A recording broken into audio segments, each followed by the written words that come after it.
Um bom dia a todos. Eu sou o professor Jorge Luiz Lima e a gente vai começar hoje a apresentação agora, especial, que vai contar com esse tema que sempre desperta muito interesse, que é coleta de material para exame. E a gente tem hoje a participação da professora Bruna Santoro Garcia e do professor Marcelo Duarte Souza, que vai trazer aí conteúdos riquíssimos para a gente nessa hora de aprendizagem.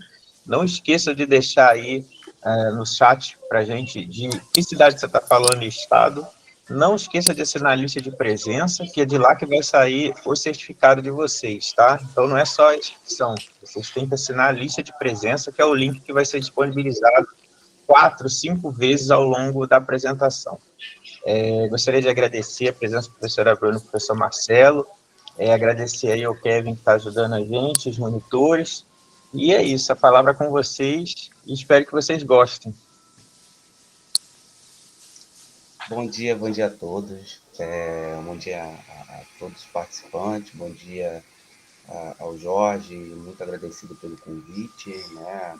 A você, a sua equipe, a Dayana, né? A gente fica sempre muito lisonjeado de participar desse evento, porque são conteúdos que a gente gosta bastante, são conteúdos importantes para a nossa vivência de trabalho, importante para o diagnóstico, do tratamento do paciente. Tá? Então, meu nome é Marcelo Duarte, eu trabalho com análise clínica há muitos anos, há 21 anos. Vou deixar também a minha amiga Bruna se apresentar, né? Porque depois a gente faz esse trabalho em equipe, né? Então fica muito corrido, às vezes elas querem se apresentar, né? Pode esquecer. Bom dia, meu nome é Bruna, né? Como vocês já sabem, eu e Marcela a gente trabalha já há algum tempo juntos, né? Sempre na área de laboratório, né? Dando curso, trabalhando mesmo, né? Em laboratório juntos.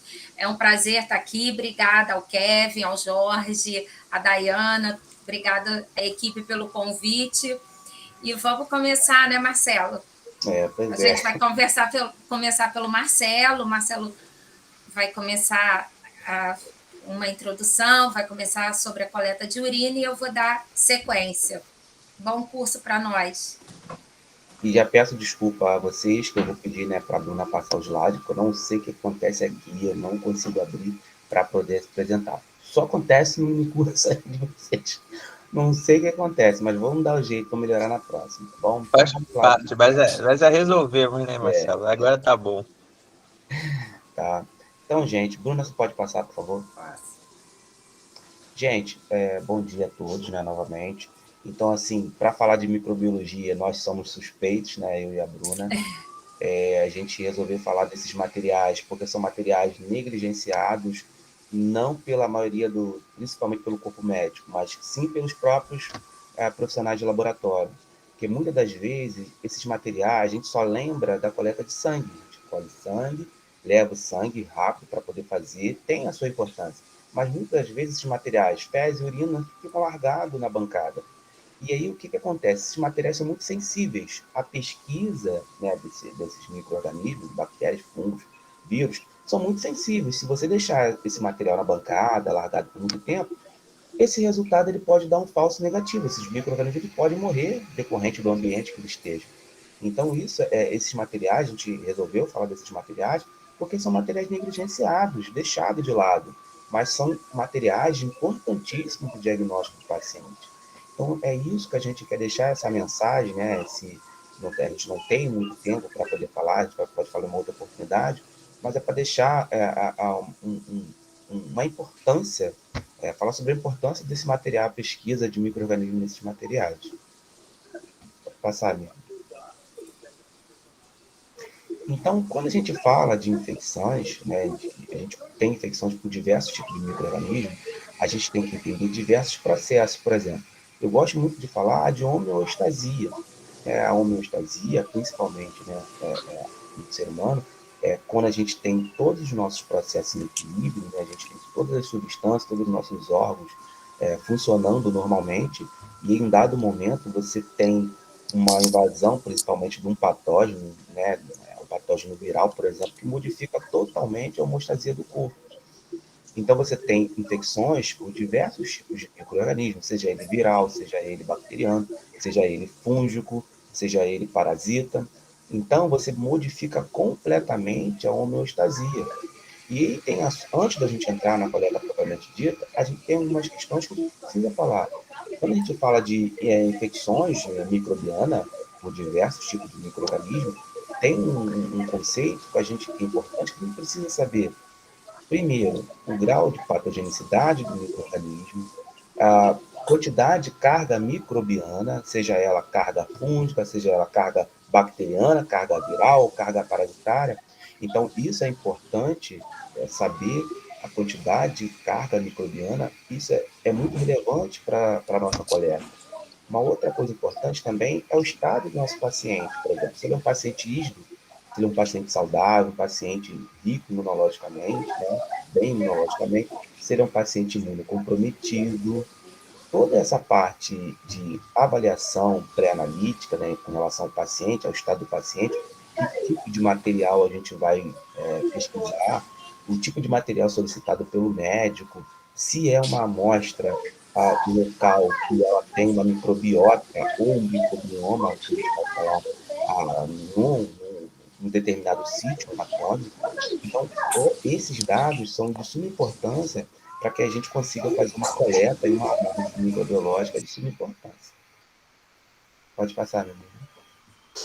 Então, falando nisso, nesses conceitos importantes de microbiota e microbioma, que eu vou falar assim, as diferenças que são importantes para a gente entender, até mesmo para a gente coletar tipo de paciente, se é um paciente imunocomprometido, se é um paciente que ele tem uma doença de base, ou um paciente ISDO, tem diferenças, até mesmo no entendimento, para a gente coletar, para a gente também realizar os exames. Tá? Então, a análise desses materiais biológicos, né, para quê? Né, para que serve? Né? Para quem e para onde? Para onde isso vai ser levado? Então, a gente tem aqui, respondendo as perguntas, para quê? Então, você tem os quadros clínicos, né, os pacientes ele tem uma patologia, né, então, de um dado momento ele está bem, ele começa a passar mal, por exemplo, uma virose, e aí você tem para que eu vou realizar aquele exame. Então, a partir do pedido médico, a partir do quadro clínico do paciente, ou se é um exame de rotina, ou ele apresentou algum tipo de sinais e sintomas, o médico ele vai fazer a solicitação daquele pedido, daquele exame.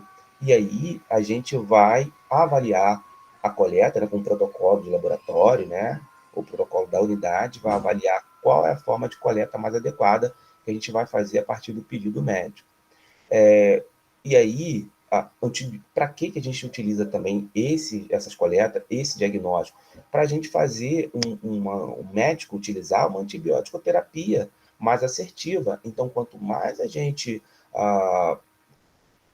nós fazemos a nossa coleta, a nossa análise mais assertiva, mais assertivo vai ser o antibiótico que o médico vai ofertar para aquele paciente. E aí o paciente ele sai daquele quadro com um percentual de 90% a 95% de certeza. Então, a coleta, a fase pré-analítica e a análise, ela é muito de suma importância. E a gente tem qual tipo de paciente? Como eu estava falando antes, a gente tem vários tipos de pacientes. A gente tem que entender. O paciente imunocomprometido, ou seja, se ele está com estado imunológico e tem um HIV, por exemplo, ele fica suscetível não só apenas de micro-organismos externos, mas também daquele micro-organismo interno, que faz parte da nossa microbiota ou microbioma. Ou então aquele paciente imunocompetente, ele tem, claro, ele tem mais facilidade para poder lutar contra invasores externos, tá? Diferente de um paciente com uma doença de base, tá? Por exemplo, um renal crônico, por exemplo. Tá? E ele pode se infectar com os próprios micro-organismos da sua microbiota. Só para a gente entender um pouquinho, a microbiota são os micro-organismos residentes em um determinado local, ou seja, uma única espécie de bactéria no intestino, por exemplo, né, na região vaginal, fungos. Quando a gente tem diversos micro-organismos no ambiente, eu tenho ali no ambiente intestinal, eu tenho fungos, eu tenho bactérias, eu tenho vírus, a gente chama de microbioma. Então, a diferença de microbioma para microbiota é quando a microbiota ela tem um único micro-organismo ali, ele seja mutualista ou simbiótico, agindo ali naquele momento, beneficiando do nosso alimento ou, num dado momento, auxiliando a gente. E o microbioma, quando a gente tem uma população de micro-organismos de diversas espécies, diversos gêneros. Eu tenho ali bactérias, eu tenho fungo, eu tenho vírus. Então, a gente chama isso de microbioma. Tá? Bioma lá da biologia, né? Então, a gente tem ali um ambiente diverso de micro-organismos. E isso é importante a gente saber, até mesmo a alimentação, porque a alimentação, exercício físico extenuante, atrapalham a ligação e a comunicação dos micro-organismos residentes na microbiota. A microbiota, a gente tem ela tem diferença entre pessoas por conta de alimentação, tá? Por conta de atividade física, por conta de diversos fatores, por conta de alguma doença. Então, a microbiota, ela diferencia. Pacientes que tomam antibiótico terapia, elimina a microbiota normal e pode ter invasão do micro-organismo externo, porque esses micro-organismos têm o mesmo sítio de ligação e ajudam a nos proteger e formam várias citocinas ou quebra de moléculas importantes do nosso organismo. Tá? Então, quero dizer com isso que os micro-organismos da microbiota ou da microbioma são de suma importância para o nosso corpo. E quando você utiliza de antibiótico inadequado, você pode eliminar tanto aquele tal patógeno que causou doença, mas também pode eliminar aqueles patógenos, aquela microbiota que tanto nos ajuda em diversos sentidos. Tá? Então, chama atenção nisso. Então, sítios anatômicos para entendimento, para o isolamento do micro-organismo é de suma importância, porque a gente tem diversos sítios anatômicos que são dotados de microbiota, de microbioma, e tem sítios estéreis. Por exemplo, a corrente sanguínea é estéril, o licocéfalo raquidiano é estéril. Então, o encontro de um micro-organismo ali, a gente já considera como positivo.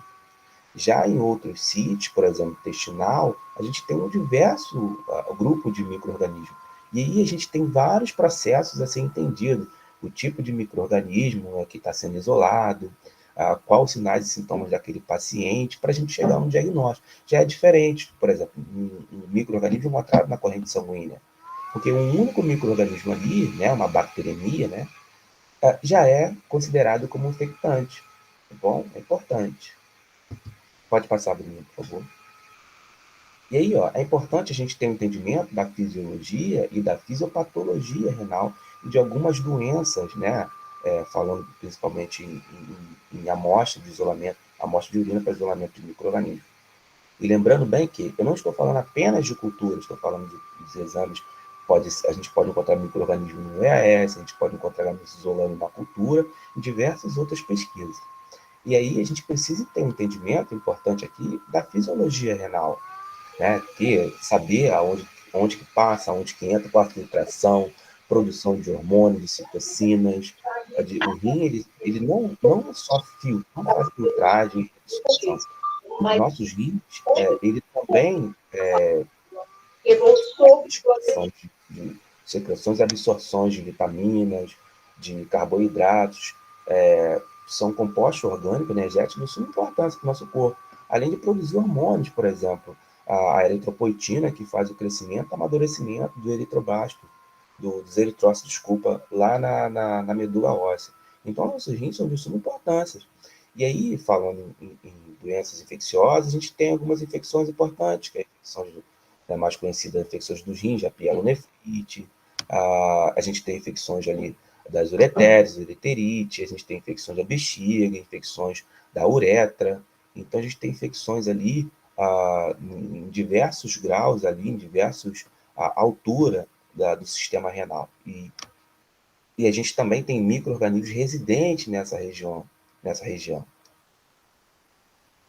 Pode passar, Bruna, por favor. E aí tem aqui, né? Infecção do trato urinário, ela é uma infecção importante, que acomete, principalmente, a gente tem uma relevância muito grande, de 30% a 50% das infecções hospitalares, tá? Então, a gente tem também a prostatite, né, em homens, que ocorre em baixo percentual. Em mulheres, a gente tem uma infecção, por exemplo, urinária, muito mais em grau percentuais do que em homens, por conta da sua anatomia, né, a parte fisiológica das mulheres. E a gente tem um grau muito grande de infecção entre as mulheres, mais nas mulheres do que nos homens. Pode passar, Bruna, por favor.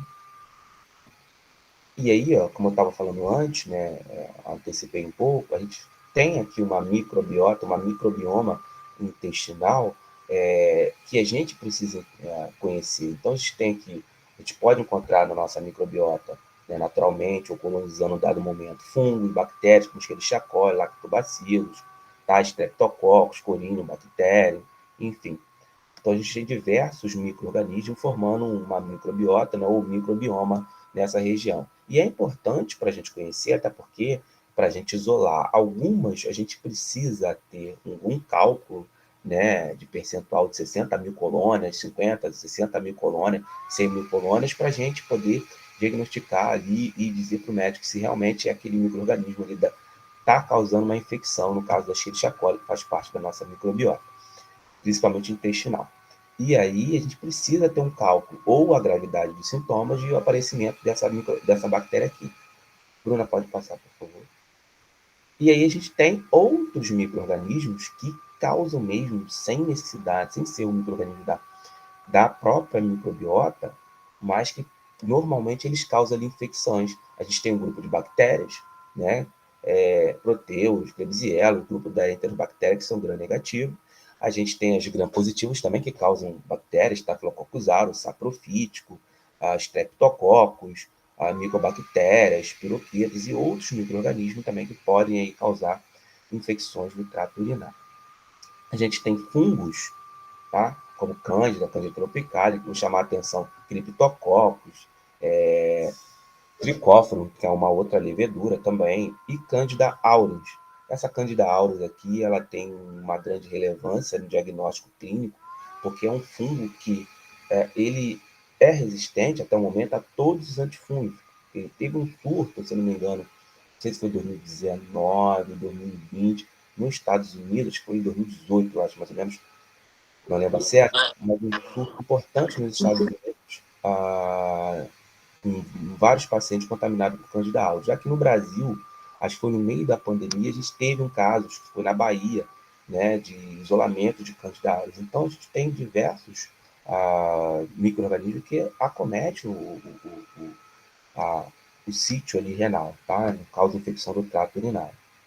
E a gente tem outros fungos filamentosos importantes, inclusive ó, esse Blastocystis aqui, ó, a gente teve agora um surto lá nos Estados Unidos, uma empresa que acho que infectou 100 pessoas, acho que morreu algumas, e muita gente estava internada por contaminação desse fungo aqui. Então, a gente tem um acometimento do trato urinário por diversos tipos de micro-organismos. Bom, pode passar, meu amigo, por favor. Além daquelas bactérias, fungos, a gente tem infecções por vírus, tá, da herpes, infecções por parasita, principalmente tricomonas, que é o campeão de bilheteria. Normalmente a gente encontra o tricomonas SPP, né, porque a gente tem tricomonas vaginal e tricomonas homem. A gente encontra ele no EAS, normalmente, a gente consegue visualizar. Cistosoma hematóbio, que é realmente um parasita que ele tem acometimento ali do sistema renal. A gente tem ali a filária, né, a filariose, outro parasita. Pode passar. E a novidade que eu deixo para vocês, né, recente, que eu apresentei até lá na palestra do Andaraí, que a gente apresentou pelo ano passado, pode passar, Bruno, por favor. É esse parasita aqui, Diatofimina renale, que é um parasita, também chamado parasita gigante dos rins, que ele acomete principalmente o rim direito. Então, normalmente ele é encontrado em cães e gatos, mas também pode ser encontrado em seres humanos. Ou seja, é engraçado que eu tinha essa foto, né, desse parasita no achado meus aí laboratoriais, e eu não sabia isso, só fui descobrir, né, o que era, estudando para fazer essa aula do Hospital do Andaraí, e eu vi que realmente era um ovo do Diatofima renale, encontrado em um dos pacientes, uma das amostras que a gente analisou. Pode passar, minha amiga, por favor. E aí, falando, né, de mudança, ainda, né, até para a gente entender a importância da nossa coleta, a importância da conservação do nosso material biológico, que são muitas vezes negligenciados pela gente mesmo, pelo próprio profissional do laboratório, tá? Ou pouquíssimo da enfermagem, porque o pessoal da enfermagem ele colhe a amostra deixa a amostra, solicita o laboratório, às vezes o laboratório demora para chegar lá e pegar a amostra. E essa demora, ela pode influenciar completamente, direta ou indiretamente, nas nossas análises. Tá? Então, isso é de suma importância. A gente tem aqui, ó, só para vocês entenderem que às vezes a gente tem mudanças celulares, ó, da morfologia celular, por conta de contaminação viral, tá? O famoso BK, o poliovírus, poliomavírus, né, o BK, que ele modifica a morfologia das células do sistema renal, que a gente chama de células de decoy. Eu deixei aqui só porque é interessante, né? Que esses micro-organismos que acometem o nosso sistema renal fazem também, às vezes você não vai ver ele, claro, vírus a gente não enxerga vírus microscopicamente, só dentro de um ser vivo, dentro de uma célula, né, célula embrionária, enfim, por microscopia eletrônica. Mas a gente avalia a modificação morfológica nas células, que essa aqui é a famosa célula de decoy. Pode passar, Bruno, por favor. Aqui também tem uma sugestão literária mostrando que é célula de decoy, para quem interessar, as morfologias, principais morfologias que ela forma, né, o defeito que esse vírus causa nas células epiteliais ou células do túbulo renal. Pode passar, Bruno, por favor. Aí a gente começa a falar propriamente da coleta, né, porque eu fiz esse passeio para a gente entender a importância da nossa coleta, né, por que a gente tem que fazer a coleta padronizada, a coleta certinha, para que a gente consiga identificar aqueles micro-organismos adequadamente e assim fazer um diagnóstico mais assertivo no tratamento do paciente. Então a gente tem a amostra aleatória ou a amostra casual. Antes disso, quero falar que qual é a grande problemática da coleta de urina? A coleta de urina ela é uma coleta para paciente saudável, uma coleta fácil. E aí o que acontece? É só o paciente ir no banheiro, né, ir lá no potinho fazer. Essa facilidade que causa muito prejuízo no diagnóstico. Por ser de muita facilidade, muitas das vezes os pacientes não realizam aquela coleta corretamente, principalmente para o exame de cultura. Em um dos meus trabalhos, a gente só recebe a amostra de cultura se ela vier conservada no gelo ou no mínimo de retenção entre 2 a 4 horas, que modifica por alguma literatura. Passando desse tempo, ou se não tiver no gelo, nós não recebemos essa amostra, a gente não recebe essa amostra. Infelizmente, se o paciente morar longe, a gente conversa, a gente vê a viabilidade da amostra, mas senão ele não faz a análise da urina, da urocultura, se ela não tiver no gelo, se não tiver uma retenção de 2 a 4 horas daquela urina. Que é de suma importância para a nossa análise. Então a gente tem a amostra aleatória, primeira amostra da manhã, segunda amostra em jejum, coleta estéril, coleta de catéter, coleta de 24 horas. Então a gente tem diversas coletas que a gente pode realizar com a amostra urinária. Porém, o que a gente vai entrar em foco, né, é a coleta estéril de jato médio, que é a que interessa mais para a gente, tá? Que é aquela coleta que a gente realiza. A gente pede para o paciente dar o potinho estéril para o paciente, né? A gente solicita que seja, a maioria das vezes, no laboratório, mas isso varia muito para laboratório, tá? Na rede pública, por exemplo, o paciente traz a amostra com o gelo, conservado no gelo, ou fazem lá, tá? Mas a maioria eles trazem essas amostras. Em outros lugares que eu trabalho, o paciente faz, é obrigatório, né? Ou o paciente, obrigatório não, eles sugerem que o paciente faça a urina no laboratório para que diminua a chance de contaminação de amostra inadequada. Tá? Então, a amostra que é complicada, fácil para determinado tipo de paciente, que é uma amostra que você tem que coleta de jato médio, você é a primeira urina da manhã, e você libera o primeiro jato, né, no caso, prende, colhe o jato do meio, né, e bota no potinho, não precisa encher o potinho todo, né, que é uma maravilha quando chega aquele pote lotado, você tira a urina, quase explode tudo no seu rosto, e aí você despreza o restante da urina num vaso sanitário e leva imediatamente para o laboratório, entre 2 horas e ou conservado no gelo, se não for possível levar em 2 horas para o laboratório. O laboratório tem mais 1 ou 2 horas para poder realizar essa amostra para não ter interferência. Tá? Então, Bruninha pode passar. Não passa não, Bruno, por favor. Volta aí. Então, a gente tem diversos tipos de materiais, né, de fabricantes. mas, via de regra, normalmente a gente tem que a tampa vermelha é estéril e a tampinha azul ou amarela, né, ela não estéril. Então, quando é muitas das vezes, nunca vem só o pedido de cultura, vem o pedido de ES e cultura. Então, se possível, a gente pede 2 amostras, uma para o ES e uma para a cultura, porque normalmente a amostra de cultura ela vai para o laboratório de microbiologia e o EAS vai para a urinálise para se analisar lá as amostras, sedimentos, copia e tudo mais. Existem várias empresas, vários fornecedores que podem diferenciar. Às vezes vem estéreo com a tampa branca ou amarela, mas no lacre, né, vai estar escrito lá, tubo estéreo. É isso que a gente tem que se atentar, tá? E cada laboratório tem sua empresa, muda algumas vezes e a gente tem que se atentar para isso.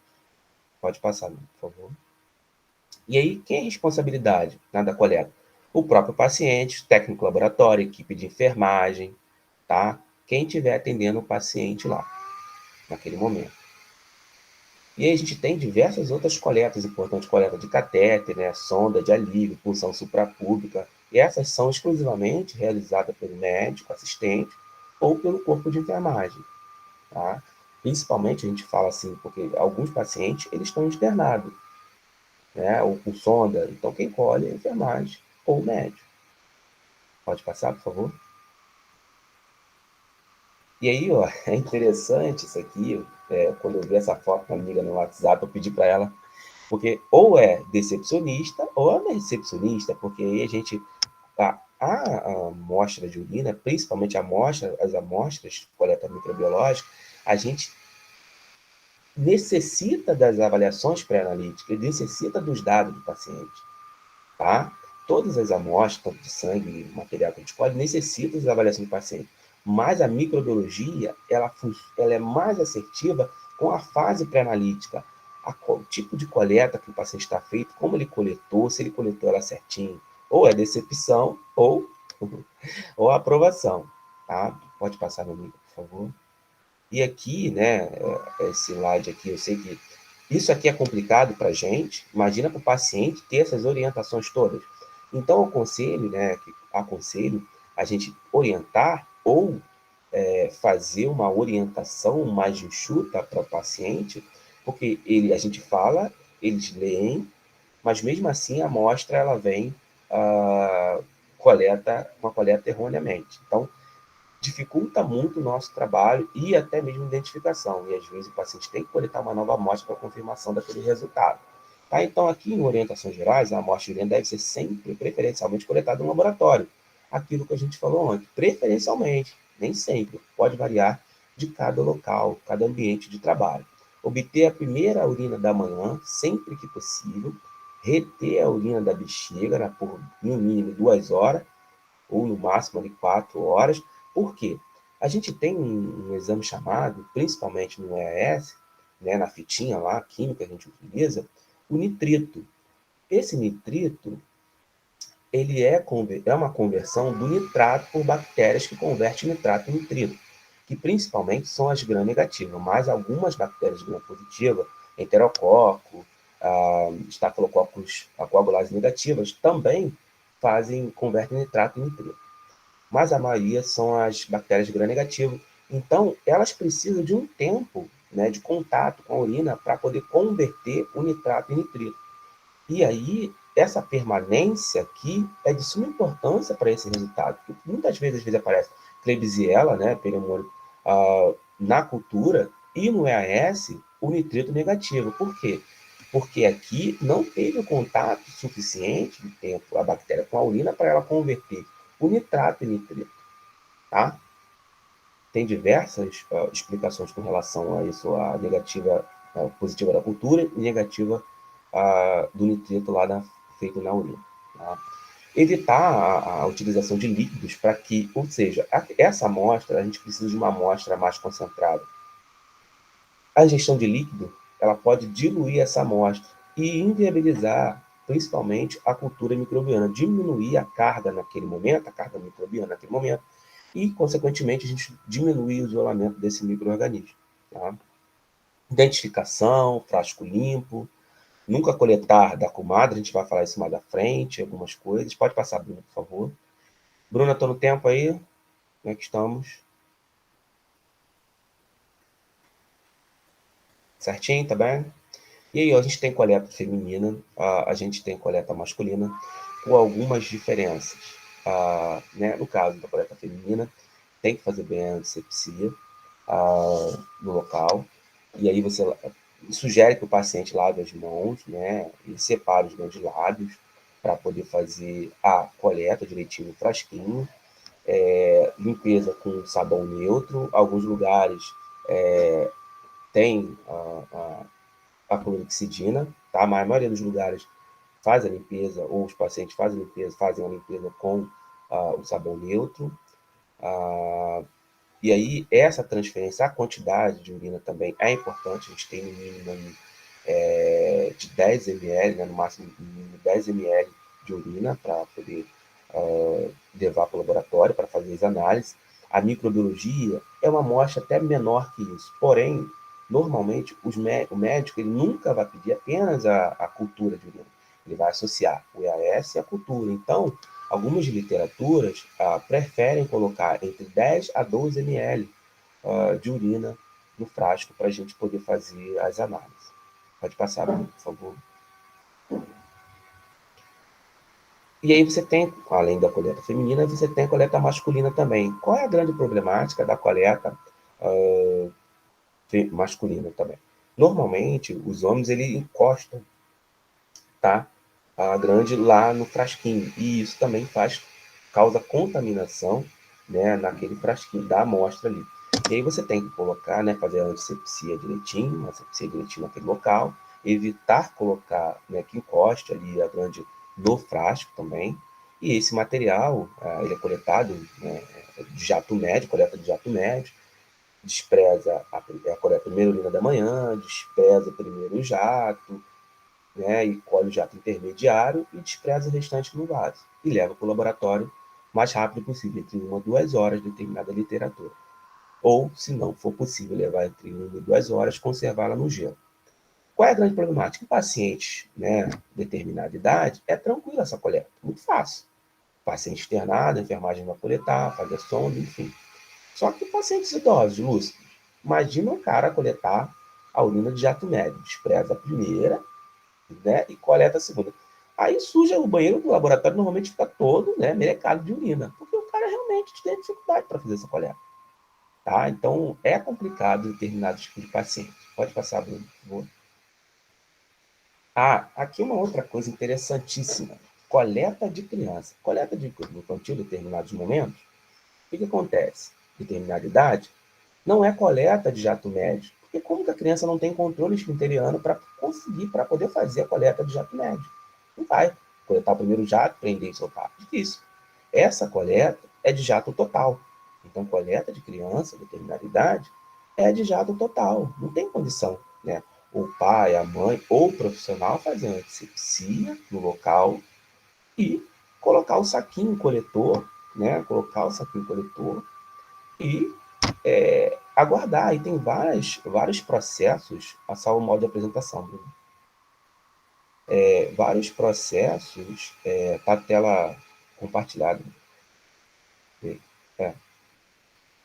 Aí vários processos. Alguma coisa aconteceu aí, não sei se esbarrou, mas aqui tá só se fixar, né? Estranho. Aqui quem está apresentando é a Bruna. Bruna, A seu Bruna está apresentando. microfone está desligado. Mas aqui, o pessoal que estiver assistindo, é só fixar a apresentação.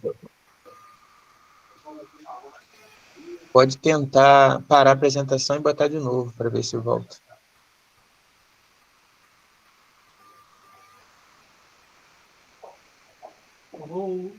Oi.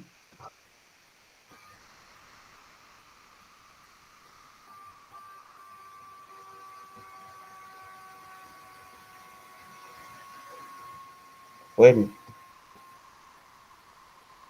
Seu áudio tá desligado, Bruno, o áudio. Seu.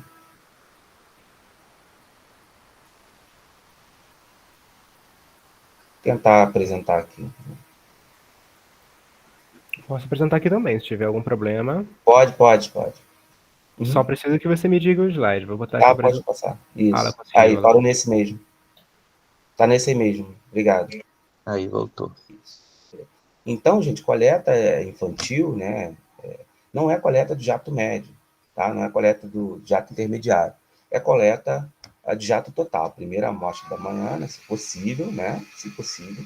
Coleta de jato total. Faz a antisepsia, a mãe e o pai fazem a antisepsia, né, na criança e faz a coleta de jato total. Só que coleta de criança é uma problemática muito grande.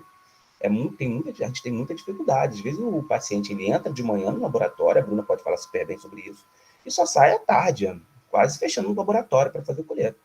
E aí, ó, a cada 30 minutos, né, se for só cultura, você troca ali o saquinho coletor e faz novamente a antisepsia. Troca a cada meia hora. Se for coleta só de urina, algumas literaturas recomendam em 1 hora essa troca do saquinho. Mas se for cultura, não tem jeito. Bota o saquinho coletor, daqui meia hora faz a antisepsia novamente, bota o saquinho de novo, daqui meia hora, bota o saquinho novamente, faz a antisepsia, bota o saquinho novamente. Não tem jeito. Coleta de criança é complicado. A gente tem alguns macetes, a gente tem algumas ideias que a gente sugere. Normalmente o paciente tem exame de sangue e exame de urina. E aí a gente coloca o saquinho coletor na criança e pede pro coleta. Normalmente quando ele colhe sangue, ele faz a urina também, tá? No mesmo tempo. Pode passar, por favor. A gente tem coletas também feitas, realizadas, como a gente falou, pelo corpo de enfermagem, né? A coleta de sonda vesical de alívio, coleta de pacientes de sondagem vesical. Pode passar, por favor. E aí, ó, a gente tem aqui a sonda vesical de demora. A gente não pode coletar do saquinho aqui de baixo. A gente tem que esperar que entre um período de 1 a 2 horas, né, de retenção aqui, coletar dessa parte aqui, tira um excesso 10 ml, 5, 10 ml, e faz a coleta do próximo volume aqui. Tá? Pode passar, por favor. A gente tem também alguns conservantes importantes para a urina, principalmente que a gente utiliza a refrigeração, que diminui, né, o metabolismo bacteriano e faz com que o número de micro-organismos estabeleça ali, fique num período adequado. A gente utiliza também o ácido bórico, tá, para conservação de urina para micro-organismos. Porém, esse ácido bórico ele pode interferir em alguns fungos, principalmente levedura, pode ter eliminação de leveduras com a presença de ácido bórico. Tá? Porque aqui a gente não está falando só de coleta para bactérias, a gente está falando de coletas geral, de micro-organismos gerais, que aparecem no sedimento urinário. Pode passar, por favor. Bruna, me deixa tempo no horário aí, tá? Tá. Aqui eu só deixei aqui um importante, porque a gente tem a coleta tradicional de urina, né, de jato médio para cultura, de jato total para criança. Porém, alguns micro-organismos têm coleta diferenciada. Fungos, por exemplo, leveduras, a gente tem coleta de fungo pela amostra de urina, pela técnica de jato médio, porém a gente tem que obter 3 amostras consecutivas pela manhã. Tá? E aí, ó, a coleta deve ser enviada e processada entre 1 e 2 horas, refrigerada em 4 graus. Diferente da outra, que a gente pode, né, que tem uma estimativa em literatura, a outra é entre 2 a 8 graus. Tá? E enviada essa amostra aí, ó, sem o ácido bórico, que pode viabilizar algumas leveduras. Tá bom? Pode passar, por favor. E ó, outra coleta importante, também diferente, na urina, é a coleta para micobactéria. Então, o material coletado, suspeito de micobactéria renal, na tuberculose renal, recomenda-se entre 3 a 5 amostras com dias consecutivos. Tá? Então, ou seja, coletas com amostra de urina com processos completamente diferentes do que a gente faz o micro-organismo normal. Tá? Pode passar, por favor. Pode passar. E aí, só aqui, numa foto não exclusiva, mas eu já até falei sobre ela, algumas amostras enviadas ao laboratório erroneamente. Então, olha aqui esse frasco grandão aqui, uma amostra da urina inadequada, vários frascos juntos, com tampas e frascos inadequados, principalmente para a cultura. Aqui o nome, né, na tampa do tubo, então quando a gente faz a amostra em quantidade, se você tira a tampa, você não sabe qual é o paciente. Pode passar, por favor. outras amostras também aqui, a amostra, ela parece, não tem um plástico aqui envolvendo gelo, a amostra parece que fica num aquário, tá? Aqui não é coleta de urina 24 horas, tá? Mas foi aqui coletada a amostra todinha, não sei como é que foi a orientação desse paciente para o spot ou o exame de AS normal, tá? Pode passar, por favor. E aí tem os critérios que a gente utiliza para a gestão da amostra, né? Urina coletada de recipiente não estéril, urina sem refrigeração no período de 2 horas, urina com volume inferior ao mínimo aceitável, urina 24 horas, não aceitável para a cultura, tá? O recipiente com vazando também, o que acontece demais, a gente também não aceita. Tá? Agora a gente vai dar continuidade com a minha amiga Bruninha. Tá bom, Bruna? Com você agora.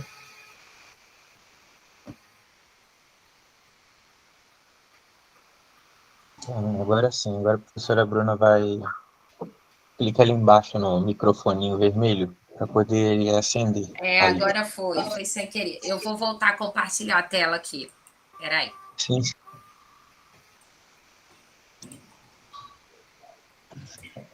Eu já até faço um print aqui da quantidade de pessoas. Continuando, boa tarde, bom dia, mais uma vez. Continuando, né, o nosso assunto sobre coleta de amostra para exames microbiológicos, Marcelo, na introdução, ele deixou assim, muito claro, né, a importância desses materiais, porque esses materiais são tão importantes quanto o material de sangue, qualquer outro líquido, né, que seja coletado. Eu fico assim extremamente chateada quando eu ouço, né? Mas era uma urina. Era um material, era um paciente, né? Um paciente que está guardando. Qual é a condição que aquele paciente teve que colher aquele material, né? O quão para ele foi sofrido. A gente não sabe o quão difícil foi, né? Então, assim, eu fico muito chateada quando eu ouço esse tipo de comentário. Eu fui só uma urina ou foi só fezes, né? Então, a importância da gente cuidar desses materiais, porque ali eu falo todo dia, eu falo para meus alunos, eu falo aqui no laboratório, ali são pacientes, são pessoas, são vidas esperando um resultado, né? E como o Marcelo também já disse, nós temos as 3 etapas, né, da coleta, seja ela para microbiologia ou não, mas a gente tem no laboratório a etapa pré-analítica, a etapa analítica e a pós-analítica, né? Só dando um apanhado geral, a importância da etapa pré-analítica, né? Porque é nesse momento, é sobre essa etapa que nós estamos conversando, sobre a etapa da coleta do material, que ela é a etapa pré-analítica. O que compreende essa etapa? Primeiro, é o recebimento do pedido médico, né, aqui no laboratório, a nossa orientação para o preparo do paciente, nesse caso, o Marcelo mostrou bem no outro slide dele, o paciente é fator importante nessa coleta, ele tem que ser nosso parceiro, né? A gente tem que orientá-lo de forma correta para a gente receber o material correto para a nossa análise. E a coleta da amostra e o acondicionamento e transporte dessa amostra. Então, assim, tanto a gente tem que orientar, né, que ele faça a coleta de forma correta, a gente tem que receber, mas a gente também tem que ter o compromisso desse acondicionamento e desse transporte de forma adequada para a gente ter um resultado fidedigno, né? A etapa analítica, que é propriamente dito, né, o momento que a gente está realizando a cultura, o EAS, o EP, né, o fezes, a urina, onde a gente está lá no momento na bancada, e a etapa pós-analítica, que é a análise do resultado, o registro desse resultado e a liberação desse laudo para médico e para o paciente, né? Perdão, pulei. E aí eu vou comentar com vocês sobre a coleta de exames de fezes. Então, só para a gente entender, né, da onde a gente vai estar falando, que espaço é esse anatômico que a gente está falando. Aí a gente tem o intestino grosso, né? tem o seco, o colo ascendente, aí a gente colo transverso, colo descendente, sigmoide, reto, e ali no meio a gente vê representado, né, todas as regiões representadas por uma seta, ali no meio do grosso a gente vê o intestino delgado, e aqui o intestino delgado com as suas partes, né, com as suas nomenclaturas ali mais acima do duodeno, o jejuno e o ilho, né? E aí nesse espaço do intestino é que a gente faz a formação das fezes, né? A formação das fezes, as fezes são resultado dos alimentos que nós ingerimos e do que não foi absorvido, né? Na verdade, desses alimentos, descamação de células e micro-organismo que vem junto formar esse bolo fecal. E aí eu vou comentar com vocês mais uma vez considerações gerais, né? Os cuidados que a gente tem que ter para fazer uma coleta microbiológica de material para análise microbiológica, uma coleta que seja adequada para a gente trabalhar no laboratório. Tá? Colher esse material sempre antes da antibiótico-terapia, sempre que possível. A gente sabe, muitas das vezes o médico tem que entrar com uma antibiótico-terapia, mas o ideal é que esse material seja coletado antes, para que não se tenha um falso negativo, né? Instruir claramente o paciente sobre o procedimento, o que ele vai coletar. O Marcelo falou da urina, e eu vou comentar sobre fezes e secreções. Como é que a gente vai fazer? O paciente ele tem que ser orientado, porque ele é parte desse processo da coleta desse tipo de material. Observar a antisepsia na coleta de todos os materiais clínicos, né?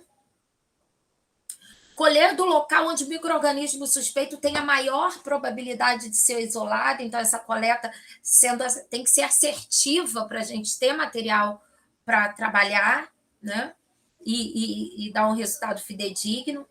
Quantidade suficiente do material, não adianta eu ter um pedido médico com uma gama de exames de fezes e eu vou trazer um pote para o laboratório. A maioria das vezes, com certeza, aquela uma amostra não vai dar para eu realizar todos os exames que o médico tenha prescrito, né? Perdão. Então, assim, eu tenho que tomar cuidado na hora de orientar o paciente também. Quantos exames tem? Deixa eu olhar o pedido médico. Não, são 2, 3 frascos. Tem coleta seriada, que é o MIF, não, só tem o EP. Né? Então, assim, é nossa obrigação essa orientação.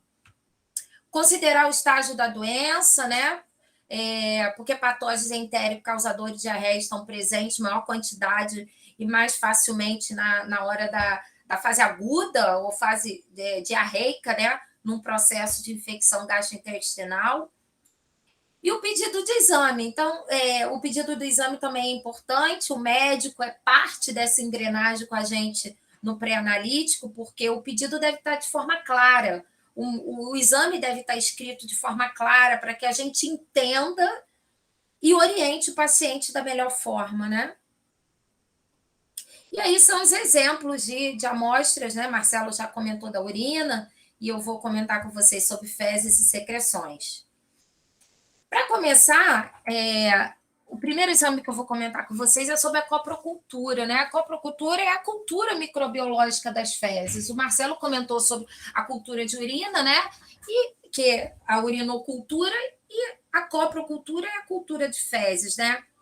Ele tem como objetivo identificar esses agentes infecciosos responsáveis por alterações gastrointestinais, né?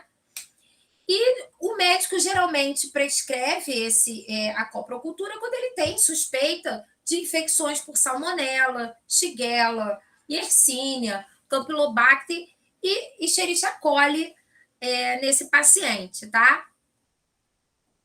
A coprocultura ela não necessita que o paciente faça uma preparação especial, né? Mas é importante que o paciente seja orientado, mais uma vez, como é que ele vai coletar esse material e como ele vai trazer para a gente, né? O ideal é que essa coleta seja na fase aguda, né? A fase diarreica da doença, né? Até no máximo ali por volta do 5º dia, novamente antes da antibiótico terapia, se possível. evitar que essas fezes se contaminem com urina ou com a água do vaso sanitário, né? Identificar esse frasco, né? Eu preciso que esse frasco, o Marcelo acabou, um dos últimos tópicos dele foi a identificação do frasco. Eu botei barra suave porque a gente vai comentar da coleta com suave. Né? Eu tenho que identificar, eu tenho que pôr o meu nome, eu tenho que pôr a hora, eu tenho que pôr a data, nunca na tampa, jamais. Eu tirei aquela tampa, eu não sei de quem é aquele material, sempre no corpo, né, do pote, tá? E as fezes devem ser coletadas como? Em recipiente limpo e seco, fornecido pelo laboratório, preferencialmente, tá? E como é que a gente vai fazer? Eu vou dar uma pulada aqui, depois a gente volta, tá?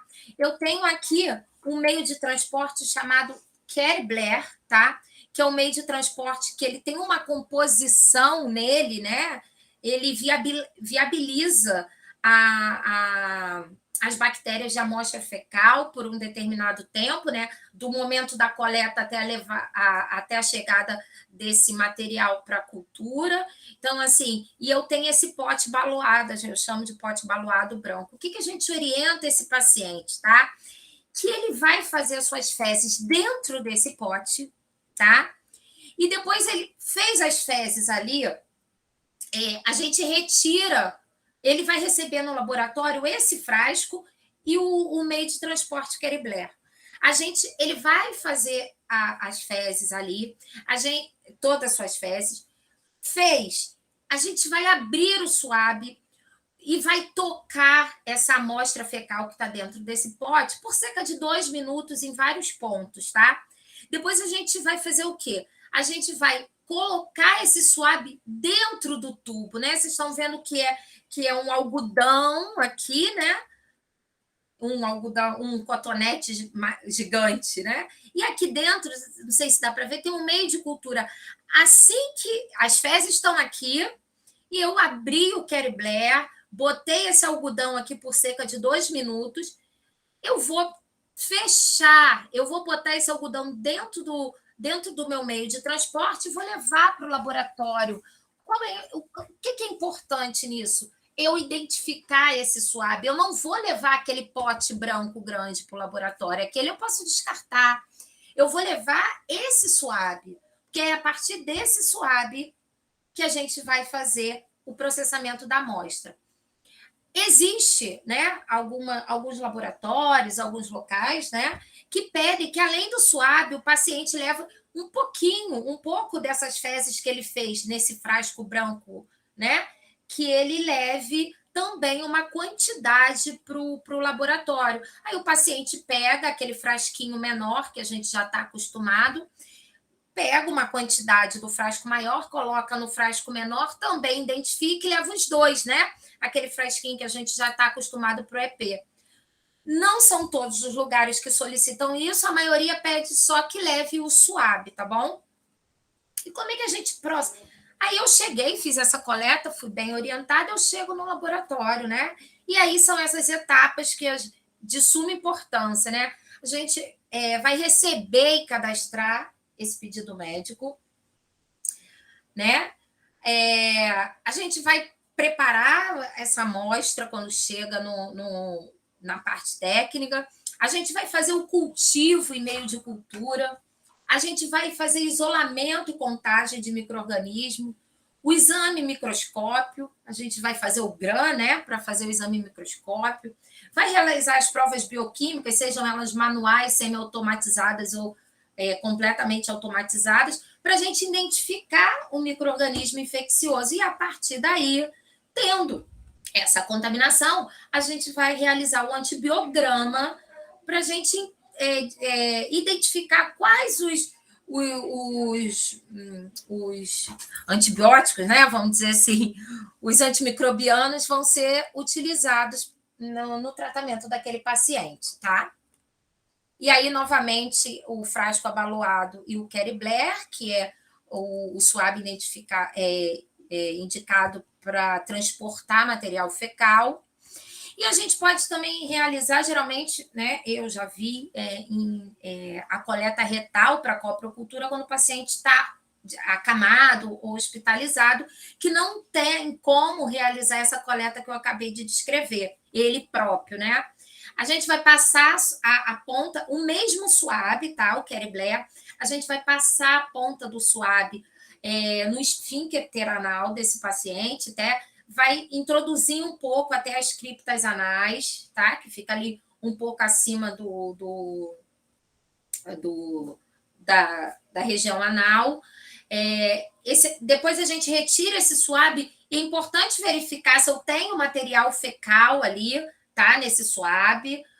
E colocar esse suave no meio Kerry Blair, que mais uma vez a gente vai utilizar, e após o Kerry Blair, e após a coleta a gente vai anotar, tá?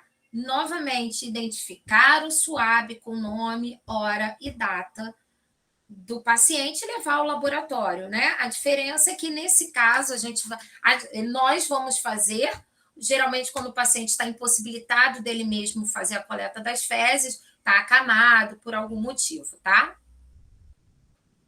E aí são considerações, eu posso passar, tá? Só a importância clínica das enterobactérias, né? Elas representam 80% ou mais dos cocos gram-negativo de importância clínica isolados na rotina microbiológica, tá? Muitas dessas espécies são enterobactérias, são patogênicas para o homem, causando doença, inclusive as doenças diarreicas, tá? Lá em cima, mais uma vez, eu cito a salmonela, a shigella, a escherichia coli e a Yersinia enterocolítica, tá? Como patógenos que a gente pode encontrar no caso da coprocultura. E aí eu trago para vocês os meios de cultura que a gente utiliza, né, para a cultura de fezes. A gente usa um agar-sangue, né? A gente usa Macon, Ectoen, o SS, que é o meio Salmonella Shigella, caldo de enriquecimento, caldo selenito, provas bioquímicas, e, por último, a gente realiza o antibiograma. Eu trouxe só para vocês terem uma noção, assim, uma ideia, um conhecimento dos meios de cultura que a gente usa, né, na fase analítica, né, na fase lá onde a gente está buscando qual o micro-organismo pode estar infectando aquele paciente, né? Está sendo o agente etiológico dessa infecção. Esses são os meios de cultura que a gente usa para fezes, tá? E aí, eu vou entrar com vocês agora, encerrando, né, a coprocultura, eu vou entrar com vocês num outro exame que é, assim, vamos dizer que o mais conhecido, né? Que é o exame de fezes. Eu vou dar uma puladinha, né? Depois eu volto. Que é o EP ou EPF. O EP é exame parasitológico de fezes, o EP é o exame parasitológico, pode vir escrito de uma forma ou de outra, né? Dependendo do médico que está prescrevendo, uns colocam EP, outros EPF, e o exame de MIF, né? O MIF é aquele exame conhecido, onde não é coleta única, no EP ou EPF é uma coleta única de fezes, no MIF nós temos aquela coleta consecutiva de 3 dias de amostra fecal, tá? E para que a gente faz esse... Eu acabei de falar para vocês da coprocultura, que a gente pesquisa bactérias, né, nas fezes. E para que a gente não faz o EP ou o MIF? Aí a gente vai estar pesquisando ovos e larvas de eumintos ou cistos de protozoários, né?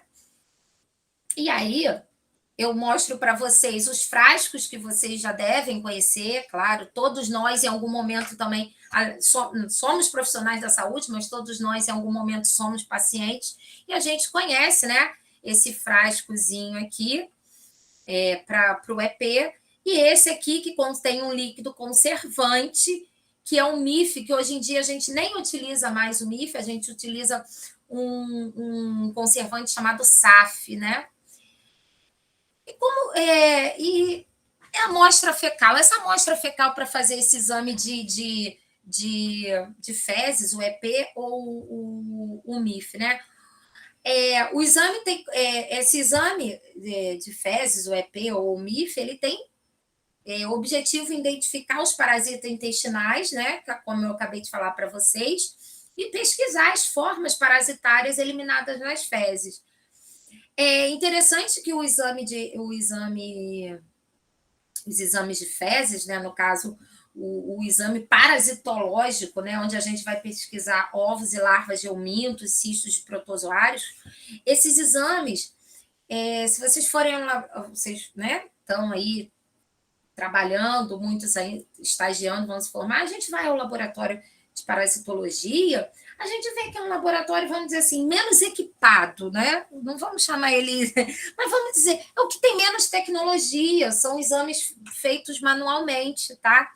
Então, esses exames são de baixo custo, são exames não invasivos no paciente e de fácil execução, tá? E aí, novamente, porque eu dei uma pulada, eu passei direto para esses exames. Como é que vem prescrito, né, pelo médico? Ou o EP, ou o EPF, ou o MIF, dependendo do que o médico vai solicitar. É assim que nós vamos encontrar nos pedidos médicos. E aí o MIF, né, se convencionou, porque ele foi o primeiro, né, se falar assim, perdão, gente, achei que eu tinha saído, se convencionou em chamar de MIF, porque a gente tinha esse conservante com essa composição, né, o mercúrio cromo, iodo e formol. Hoje em dia a gente não tem mais esse conservante com essa composição, a gente utiliza o SAF, que é o acetato de sódio, ácido acético e formol, porém, ficou conhecido, né? Vamos dizer assim, o exame ficou conhecido como MIF, por causa do nome do conservante que o frasco levava, e assim se propaga até hoje, mas a gente trago para vocês que essa composição com mercúrio cromo, iodo e formol já não é mais utilizada, né? A gente usa o SAF, acetato de sódio, ácido acético e formol. E essa coleta, o que a gente... essa coleta ela precisa ser feita com alguns cuidados, né? Mais uma vez, como eu já falei com vocês, com algumas restrições. O que acontece? Eu preciso... Vocês estão me ouvindo bem, gente? Perdão, vocês estão me ouvindo bem? Sim. Estamos sim, está tudo bem. Sim. É porque eu estou achando, eu estou olhando até aqui no celular, porque eu estou achando que eu não vocês não estavam me ouvindo. Perdão, então tá ótimo, obrigada. Quais são os critérios que a gente tem? Obrigada. Quais são os critérios que a gente tem para essa amostra, né, de EP ou de MIF, né? Novamente, a gente precisa estar com um frasco coletor adequado. Que frasco é esse? Esse frasco fornecido pelo laboratório, limpo e seco, né? Amostras sem identificação também vão ser rejeitadas. Mais uma vez, nome do paciente, data e hora da coleta, sempre no corpo do frasco, nunca na tampa. A quantidade de fezes, se ela estiver inadequada para a quantidade de exames solicitados, também é um critério de rejeição. Ou então, o que a gente vai fazer? Vai priorizar alguns exames e vai pedir para o paciente trazer mais uma amostra, tá? E colher a amostra conforme é orientado no coletor, né? Não é abarrotar aquele pote, né? O Marcelo já deu o exemplo da urina também, não é abarrotar aquele pote de fezes, mas também não é trazer uma quantidade muito pequena que não dê para que a área técnica realize o exame, tá? E aí, mais uma vez, eu trago para vocês coleta de EP ou EPF. É uma coleta única, que a gente vai fazer em frasco com ou sem conservante. Ok. O EP, o EPF, né, o exame parasitológico, é sempre uma coleta única, tá? De preferência do dia do exame. Não consigo fazer no dia. O ideal é que você... eu tenho um frasco sem conservante. Aquele frascozinho que eu mostrei para vocês, esse aqui, ó. O frasco sem conservante, tá? Esse aqui, o da tampa azul. O ideal é que se faça essa coleta no dia do exame. Não conseguiu? Um dia anterior, o ideal é que se conserve né, no refrigerador, né? Não no freezer, tá, gente? Na geladeira, tem que se refrigerar essa amostra se ela for do dia anterior, mas o ideal é que não passe de 12 horas, tá? da entrega dessa amostra no laboratório. Agora, se eu for colher esse EP num frasco que contém conservante, ok, não preciso nem colocar na geladeira, porque esse frasco com conservante, ele serve tanto para a gente fazer a coleta do MIF quanto a coleta do EP.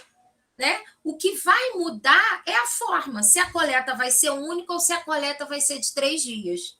Mas ok, eu tenho uma coleta de EP e eu tenho um frasco conservante. Eu posso fazer ali, não preciso colocar na geladeira, tá? E no dia seguinte eu entrego no laboratório. Esse frasco, a partir do momento que ele é aberto, esse frasco conservante, ele tem 7 dias de validade. Do dia que ele foi aberto ao dia que ele tem que ser entregue no laboratório, 7 dias. Passou disso, aí o conservante, ele perde esse propósito dele de conservar as fezes, tá? Então, a coleta de EP é uma coleta única, sendo ou no frasco com conservante ou no frasco sem conservante, tá? E essa coleta seriada, coleta de 3 dias, que se convencionou chamar de MIF, né? A gente chama até hoje, mesmo sabendo que o conservante não é mais aquela composição. É uma coleta de 3 dias consecutivos de fezes ou dias alternados. Bruna, não consigo coletar, eu não consigo evacuar 3 dias seguidos, não consigo ir ao banheiro 3 dias seguidos. Eu posso fazer em dias alternados. Importante frisar bem, essas 3 amostras têm que ser no mesmo frasco. Aquele frascozinho, um único frasco, eu tenho que coletar essas 3 amostras, tá? Eu posso fazer isso em dia consecutivo ou em dias alternados, desde que, mais uma vez, o dia que eu abrir para o dia que eu vou entregar essa amostra no laboratório não ultrapasse 7 dias, tá? Porque é o período que esse líquido consegue conservar essa amostra. Então, frisando, a coleta do MIF é uma coleta, ou coleta seriada, ou coleta de 3 dias, depende como vai vir escrito no pedido médico, é uma coleta, são 3 amostras coletadas no mesmo frasco, tá? Não esquecer disso. São pequenas quantidades para o líquido poder cobrir, né? E ter esse propósito dele que é conservar. E aí, o que a gente vai... O que a gente pesquisa, né? Na coprocultura, a gente buscou, a gente vai buscar identificar as bactérias que estão ali causando aquele transtorno gastrointestinal. E no exame de fezes, né? No EP ou no MIF, falei para vocês que a gente vai buscar ovos ou larvas de homintos, cistos ou cistos de protozoários. Chegando na área técnica, o que a gente faz com essa amostra, né? Eu trouxe para vocês alguns exames, né? A gente não vai se ater a eles, só para vocês conhecerem, né?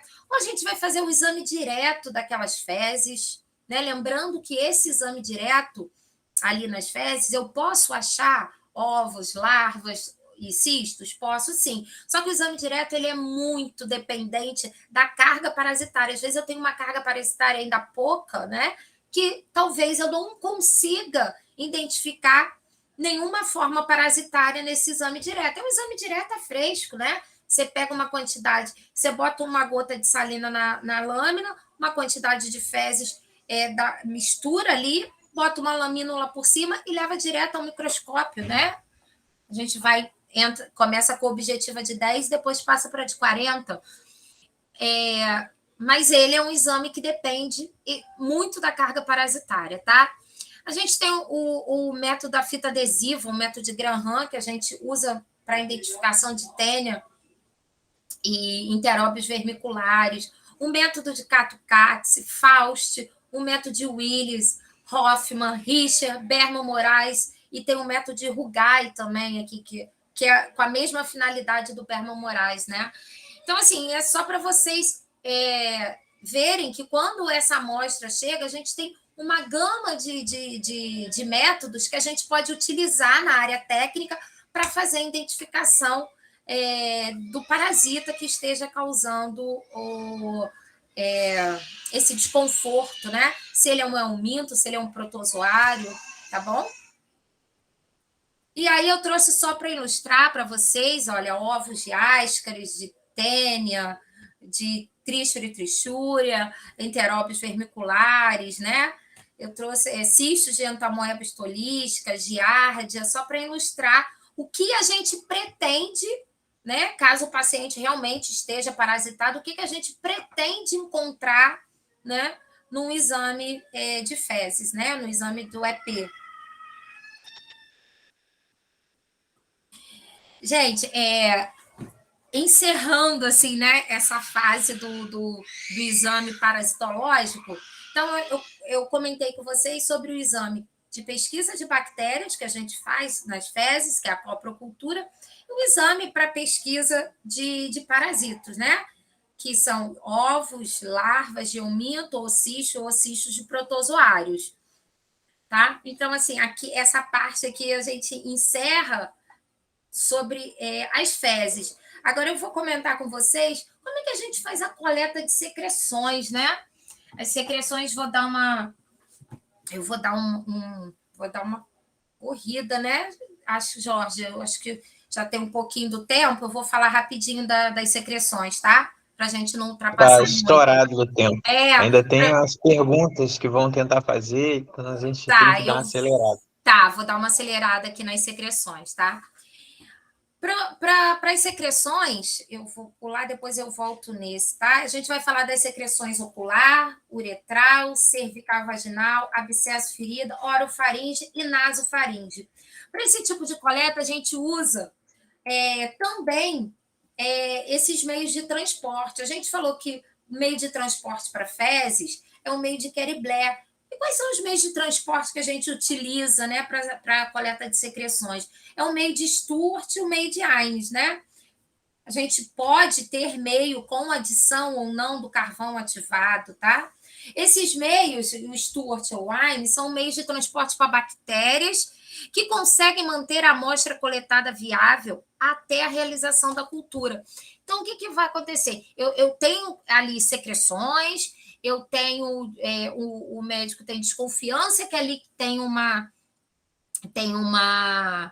infecção ocorrendo por uma bactéria, mas eu preciso fazer essa coleta e levar esse material até a área técnica para a gente realizar a cultura. A gente vai colher, né, esse material com esse meio e vai colocar nesse meio de transporte. A gente vai colher com o suave e vai colocar ou no meio de Sturt ou no meio de Aine, que eles conseguem manter viável, né, esse material até a gente realizar a cultura. E tem os meios que a gente adiciona o carvão ativado, né? Porque ele ajuda a neutralizar essas toxinas que as bactérias vão produzindo e a gente consegue manter, vamos dizer assim, esse material em melhor condições, mais viável ainda, vamos dizer assim, né? Até o momento do cultivo, quando a gente adiciona o carvão ativado a algum meio, tá? Algum meio de transporte. Então, são esses meios que a gente vai utilizar. E como é que a gente faz essa secreção ocular, né? Mais uma vez, o ideal é que ela seja feita sempre antes da antibiótico-terapia, uso de colírios ou qualquer outra medicação para os olhos, tá? Eu sempre, acho que aqui tá bem mostrada essa secreção assim, mais aparente, né? A gente sempre despreza um pouquinho, né, essa secreção muito porulenta, superficial, para coletar o material mais da parte interna, tá? Da pálpebra inferior. A gente vai passar o suave ali na pálpebra inferior do paciente. Passou o suave ali, né? A gente vai fazer a coleta e vai botar esse suave dentro do meio Sturt e levar para a área técnica para a gente processar essa amostra, tá? E a secreção uretral, né? A secreção uretral, o ideal é que seja desprezado aquelas primeiras gotas, o ideal não, né? O correto é que aquela primeira gota da secreção a gente despreze. E a gente tem que realizar essa coleta, né? Antes da primeira micção, né? A gente despreza, o paciente acordou, ele despreza. Muitas das vezes, esse paciente, ele também é parte dessa coleta, porque quando ele faz essa coleta em casa, a gente tem que dar maior suporte para ele, ou ele vem fazer a coleta no laboratório, né? Aí a gente despreza aquela primeira gota, aquelas primeiras gotas da secreção, e faz a coleta com aquele suave de ponta fina, aquele suave estéreo de ponta fina, antes que ele realize a primeira micção. O ideal é que o correto, né, que a gente colete 2 suaves. Um a gente vai colocar no meio Sturt para levar para cultivo, e outro a gente vai fazer a lâmina fresca, tá, dessa secreção, para corar. A secreção cervical e a secreção vaginal não deve ser coletada com a mulher menstruada, o ideal é que não seja, tá? Evitar utilizar no dia anterior qualquer tipo de ducha ou cremes vaginais. É desejável, né, uma abstinência sexual de 3 dias antes dessa coleta, tá? E a gente também vai fazer essa coleta com 2 suaves. Vamos colocar no meio de transporte que é o Sturt, e o outro a gente vai fazer a lâmina fresca para poder fazer a coloração dessa lâmina. Uma observação que eu trago para vocês é que quando a gente tem suspeita de Streptococcus galati, a gente não vai transportar no meio de Sturt, a gente vai transportar no meio de Todd, tá? É um meio em caldo para beta-hemolítico, e o agalacte se enquadra, né? Aí, então, quando a gente tem, o médico bota que é uma suspeita de Streptococcus galati, esse material deve ser transportado no meio um meio em caldo que chama Todd, tá? O meio de Todd, aí não mais no meio de Sturt. Essa é a observação que eu trago para vocês. A coleta para feridas e abscessos nunca coletar esse pus aqui, acho que eu tentei mostrar, não sei se dá para ver, esse pus emergente, aquele pus logo de cima da coleta. A gente lava aquele local com soro fisiológico, tá? Preferencialmente, perdão, a gente coleta essas margens de lesão livre de necrose e partes mais profundas. Como é que a gente vai fazer essa coleta? Quando possível, preferencialmente a gente vai coletar com auxílio de agulha e seringa, essa secreção. Não dá, a seringa tá causando muita dor. Tem a seringa não, perdão, a agulha. Aí a gente abre mão, né, da coleta da agulha com seringa e faz com o suave da mesma forma, da parte mais profunda da ferida, e aí transporta também, pega esse suave, faz da mesma forma na parte profunda da ferida e transporta ele em meio Sturt. Mas, quando possível, é melhor fazer essa coleta com agulha e seringa, tá? A coleta de orofaringe, né? O paciente ele tem que colaborar muito com a gente, porque a gente tem que... o DEF saiu errado aí, perdão, gente, saiu escrito, né? DEF separado e um D aí, perdão. O paciente deve manter essa boca aberta, deve colaborar na hora que a gente estiver fazendo essa coleta. A gente deve coletar esse material próximo, né, aos pontos de pus, selecionar essa área inflamada, coletar da área inflamada próximo a os pontos onde tem o pus, tá? Ou então abaixo dessas placas, porque ficam aquelas placas, a gente deve coletar da área que está inflamada, a gente deve identificar esse local inflamado e fazer a coleta dali. Após a coleta, é um momento importante, porque a gente tem que evitar que esse suave toque bochechas ou língua. A gente geralmente usa um abafador de língua para ajudar, para que esse suave, na hora que eu passei ali na região inflamada, a gente tire de modo que não encoste nas bochechas e na língua do paciente, para não vir material que a gente não quer analisar, né? E também utilizar 2 suaves. Um para a gente botar no meio de cultura, né, e transportar no meio de Sturt até a área técnica, e o outro a gente faz a lâmina fresca também, tá?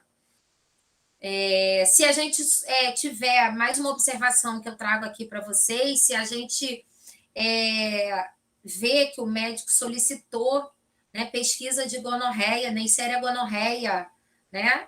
ali na orofaringe, a gente transporta em meio com carvão ativado, tá? Pode ser o AINES com carvão ativado. A gente faz essa coleta não mais no Sturt, a gente coleta até um Sturt, faz a lâmina fresca, e aí o restante da coleta a gente transporta não no Sturt, e sim no AINES com carvão ativado, quando o prescritor, né, lá o médico, nos sinaliza, né, que ele quer uma pesquisa para Neisseria gonorreia da orofaringe. E aí eu trouxe só para ilustrar para vocês, né? Colete a amostra do paciente esfregando suave na faringe posterior, amígdalas e outras regiões inflamadas, eu trago aqui para vocês. E aqui, mais uma vez, evite tocar a língua e bochecha após a coleta, né?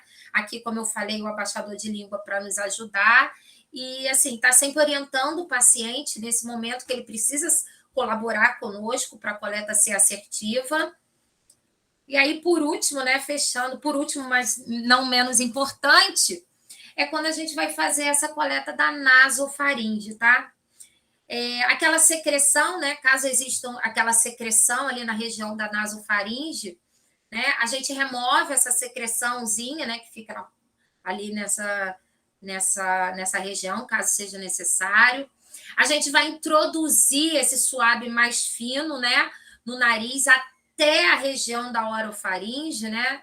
Mas muitas vezes eu já vi, né? A gente comenta, e se o paciente tossiu, a gente chegou no ponto correto, né? Correu aquela lagrimazinha, a gente chegou no ponto correto da naso. Então, a gente vai inserir esse suave mais fino através do nariz até a nasofaringe, vai realizar esses movimentos rotatórios por cerca de 15 segundos, para a gente ter um suave com material suficiente, vai remover o suave e vai colocar no meio de transporte, mais uma vez, no Sturt ou no AINES, e até 12 horas, importante, tá?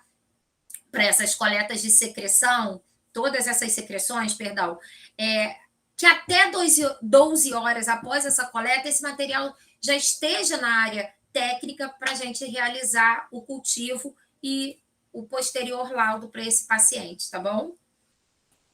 E aí, só uma foto para ilustrar, né, a coleta da nasofaringe para vocês.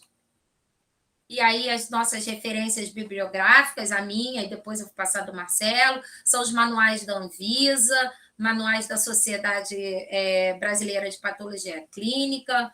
São 3 livros que eu gosto muito, 3 autores que eu...